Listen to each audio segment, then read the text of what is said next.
इस दुनिया में मेरे यंग बच्चे जितने भी बैठे हैं, बच्चे बच्चियां, आपसे एक ही बात कहूंगा, इस दुनिया में आपका सबसे अच्छा मित्र मैं बता सकता हूं, सबसे अच्छे मित्र माँ, पिता, गुरु और कृष्ण, इनके सिवा तुम्हारा अपना कोई मित्र हो नहीं सकता। ज्ञानी गुरु अगर हो तो तुम्हारा सच्चा मित्र है। माँ तो पहली मित्र है तुम्हारी, बेस्टी जिसको कह सकते हो। Who is your bestie? बोला my mom is my bestie and she is very tasty. मेरी मम्मी बहुत टेस्टी है। मम्मी से बड़ा, मां से बड़ा मित्र कौन होगा?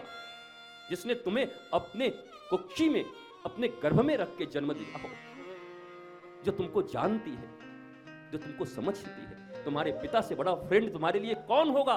बेस्ट फ्रेंड वही हो सकते हैं। और अगर ज्ञानी गुरु तुम्हें मिल जाए जीवन में, आत्मदर्शी, तत्वदर्शी गुरु मिल जाए, सचमुच गुरु मिल जाए, जिनके भी जीवन का उद्देश्य केवल आत्मज्ञान हो, जिनके जीवन का उद्देश्य भगवान की भक्ति का प्रसार और प्रचार हो, अगर ऐसे गुरु मिल जाएं तो वो तुम्हारे अच्छे मित्र हो सकते हैं। और कृष्ण तो सबसे अच्छे मित्र हैं ही। जिन जिन लोगों ने कृष्ण को मित्र बनाया वो कभी नहीं छले गए।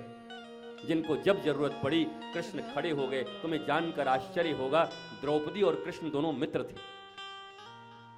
भाई बहन का रिश्ता तो था, पर सखा और सखी थे।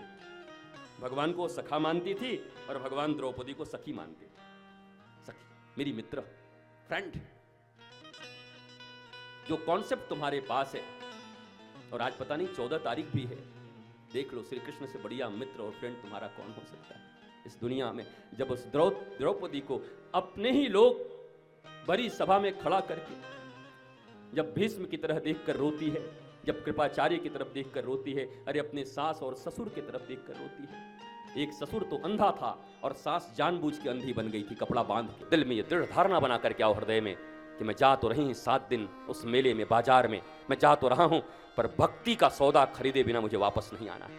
भक्ति का सौदा खरीद के वापस आना है। ये वो बाजार है जहां भक्ति का सौदा मिलता है। मुक्ति तो मुफ्त में है, यहां आ गए तो मुक्ति मिल जाएगी। श्री कृष्ण कथा सुनने का सिर्फ संकल्प मात्र कर लिया, शुश्रूषुभिः तत्क्षणात्, भागवत कहती है, सुनने का संकल्प मात्र करने से हृदय में श्री कृष्ण आकर के अड़ जाते हैं, बैठ जाते हैं। टेढ़ी टांग वाले हैं, आते भी मुश्किल से हैं और जाते भी बड़े मुश्किल से। आ गए तो फिर निकलना बड़ा मुश्किल है। किसी बोतल में टेढ़ा चीज घुसा दो तो फिर निकलता नहीं है जल्दी। और हमारा भगवान बड़ा टेढ़ा है, 3 जगह से टेढ़ा है। एक बार हृदय में घुस गया, एक बार हृदय में प्रवेश मिल गया तो फिर कभी निकलेगा नहीं। गोपी ध्यान कर रही थी, नारद आए लोमस के साथ। नारद ने पूछा, ये क्या कर रही हो गोपी? ध्यान तो तब करते हैं जब भगवान पृथ्वी पर न हो। अभी तो भगवान साक्षात श्री कृष्ण पृथ्वी पर है और तुम्हारे इस वृंदावन में है, किसका ध्यान कर रही हो? तो गोपी रोते हुए कहती है, नारद तुम जानते नहीं, मैं ध्यान इसलिए कर रही हूं कि कृष्ण हमारे दिल से निकल जाए। और बोला कृष्ण निकलता ही नहीं। मैं ध्यान इसलिए कर रही हूं कि कम से कम भोजन बनाते समय, सास ससुर की सेवा करते समय तो ये नटखट निकल जाए। ये तो ऐसा अटका है कि 1 मिनट नहीं निकलता। न आग जलती है, नमक डालना तो चीनी डाल दे रही हूं, चीनी डालना तो नमक डाल दे रही हूं, सास ऊपर से गाली दे रही है, इसलिए आज मैं ध्यान कर रही हूं, हे गोविंद 2 घंटे मुझे छोड़ दिया कर। बताओ गोपियों की क्या हालत है? गोपियों की हालत ऐसी है कि कृष्ण निकलते नहीं, हमारी हालत ऐसी है कि कृष्ण आते नहीं।